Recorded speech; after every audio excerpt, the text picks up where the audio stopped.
उत्तर प्रदेश में विधानसभा चुनाव की तैयारियां पुरजोर हो चुकी हैं। 2022 का चुनाव दूसरे चरण में जनपद रामपुर में होना है और 14 फरवरी को जिस तरीके से यहाँ चुनाव की तैयारियां शासन प्रशासन की तरफ से की जा रही हैं, पुलिस की तरीके से हर मुमकिन प्रयास जो हैं वो किए जा रहे हैं।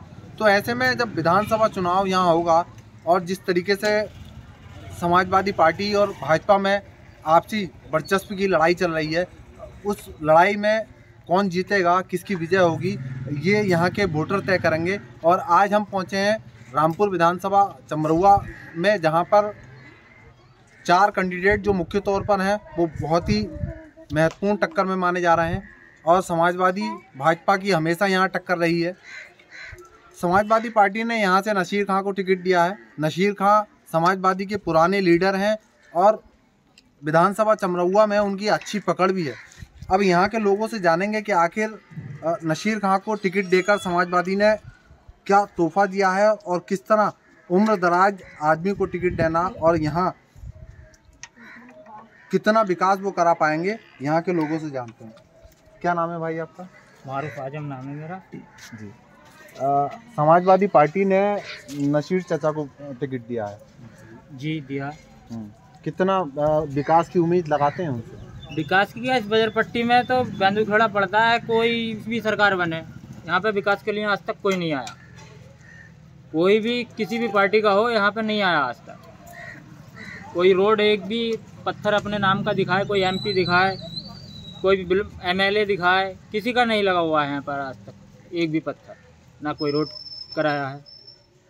पिछली बार तो समाजवादी में नसीर चाचा यहाँ विधायक रहे हैं। पिछली बार नसीर चाचा विधायक रहे हैं तो वो उन्होंने कह के टाल दिया कि हमारी सरकार नहीं है, हम क्या विकास कराएं। कुछ विकास नहीं करा पाए वो भी।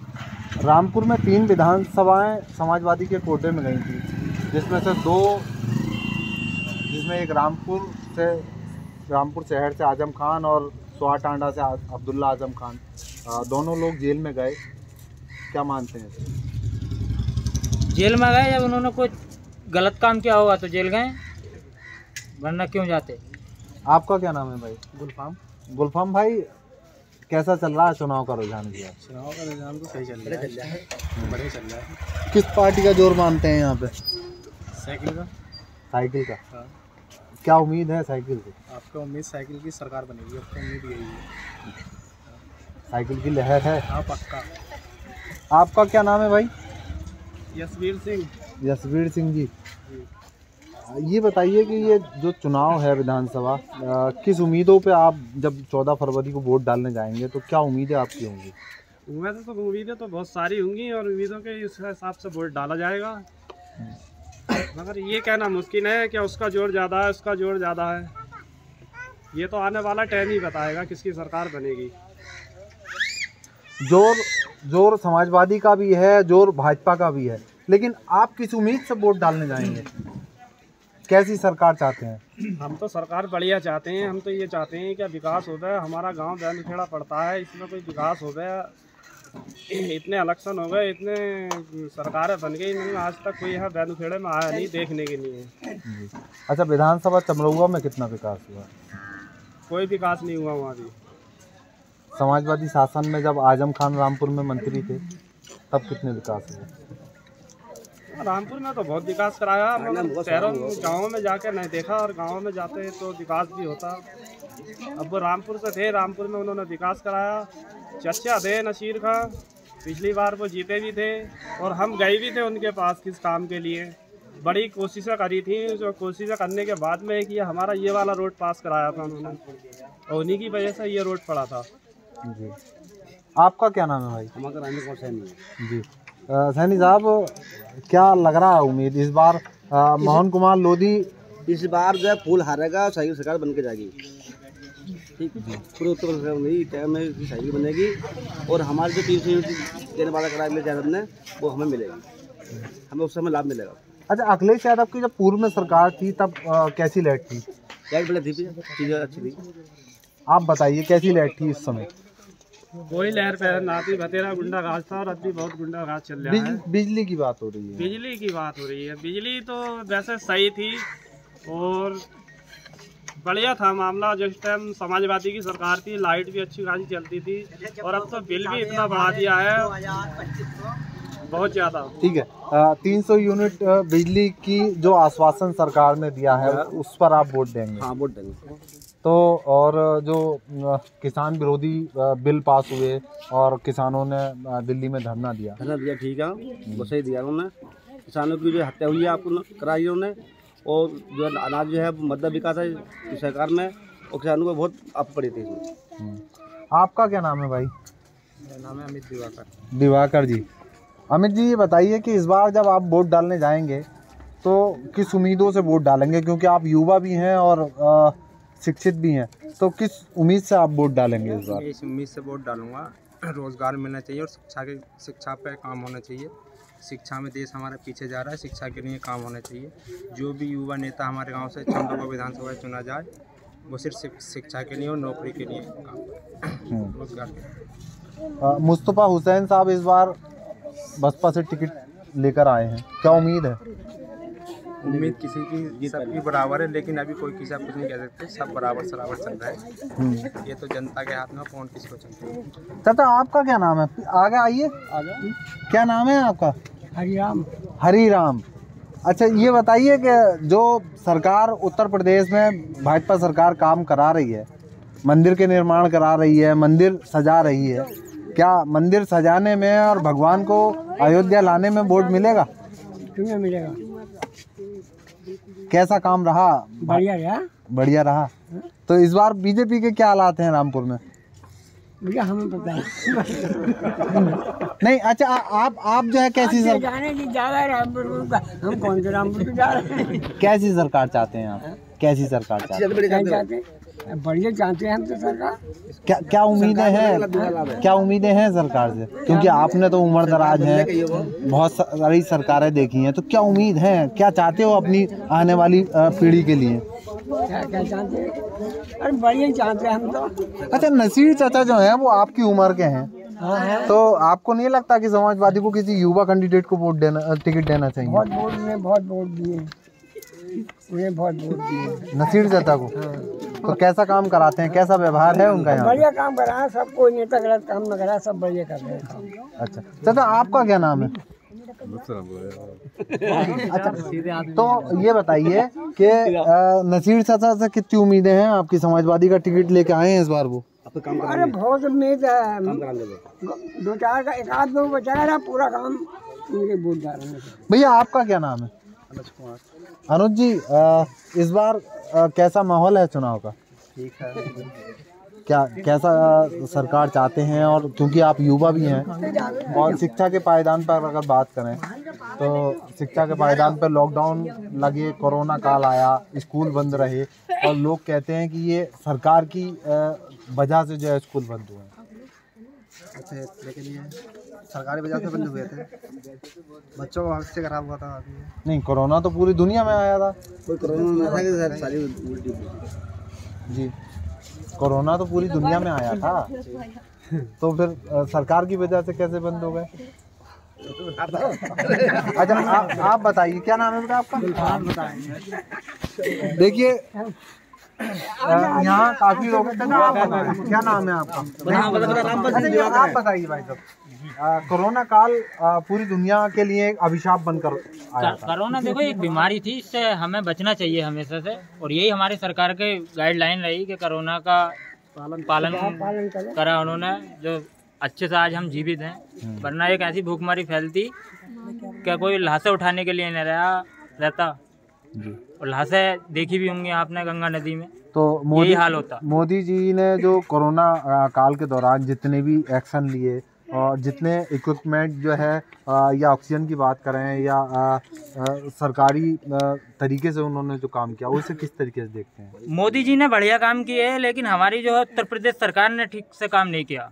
ऑक्सीजन की कमी रही थी, हॉस्पिटल होने चाहिए थे मंदिर की जगह, मस्जिद की जगह, यहाँ पे हॉस्पिटल होने चाहिए थे ना। इस हिसाब से 400-500 बेडों का अस्पताल होना चाहिए था हर जिले में, एक मंडल में होता है एम्स की तर्ज पे।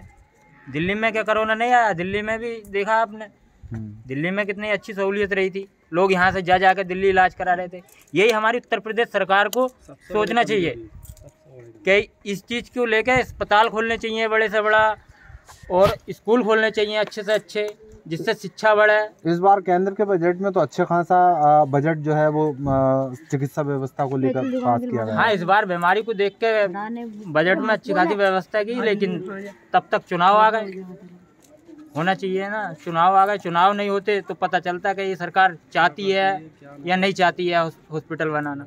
जी क्या नाम है भाई आपका? फैज़। हाँ फैज़ साहब, विधानसभा चुनाव हैं और विधानसभा चुनाव में किस तरीके की सरकार आप चाहते हैं?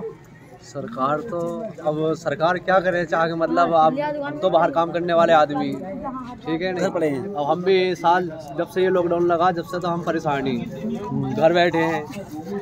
हाँ, अब जिसके घर में 4 लड़के भी हैं, वो जवान लड़के हैं, वो भी घर बैठे ही हैं क्योंकि कामकाज नहीं है, चल नहीं रहा, बेरोजगार बैठे हैं घर में, कोई काम थोड़ी है गाँव में।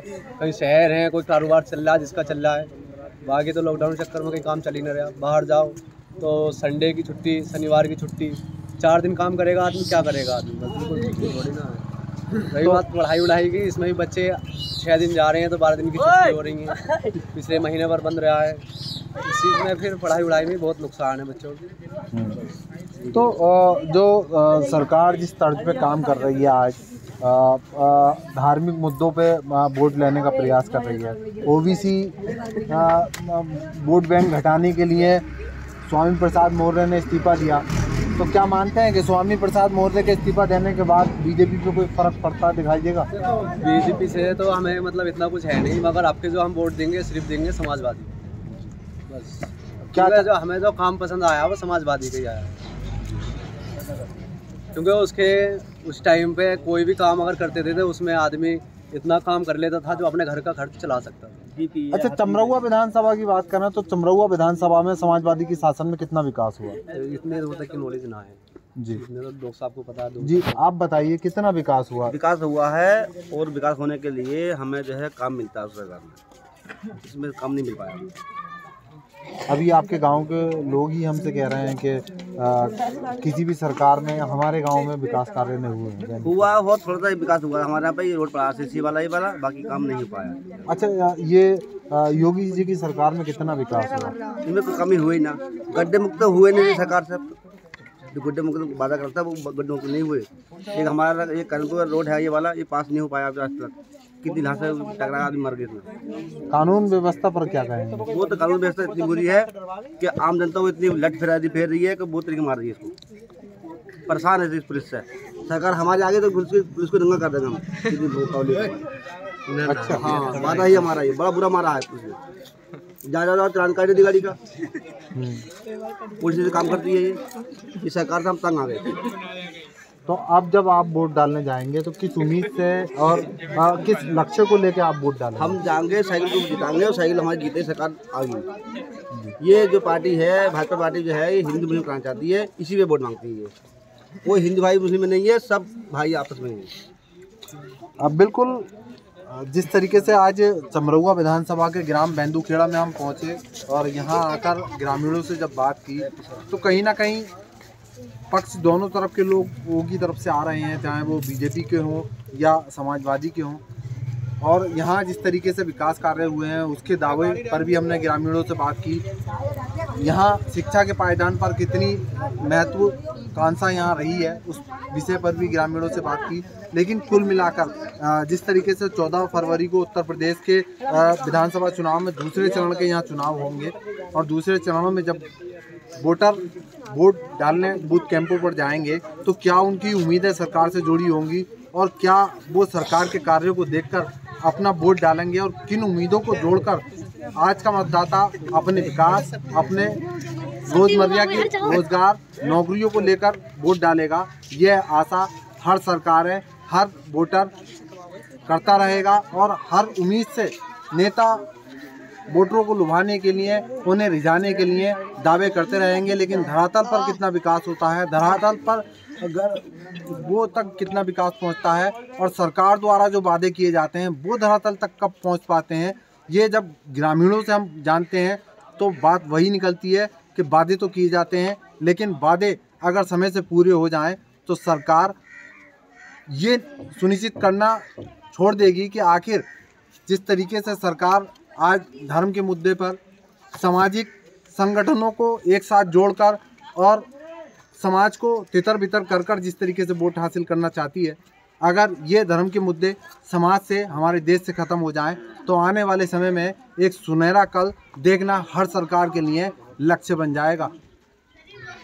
कैमरामैन शिवम कश्यप के साथ पंजाब केसरी टीवी, रविशंकर, रामपुर।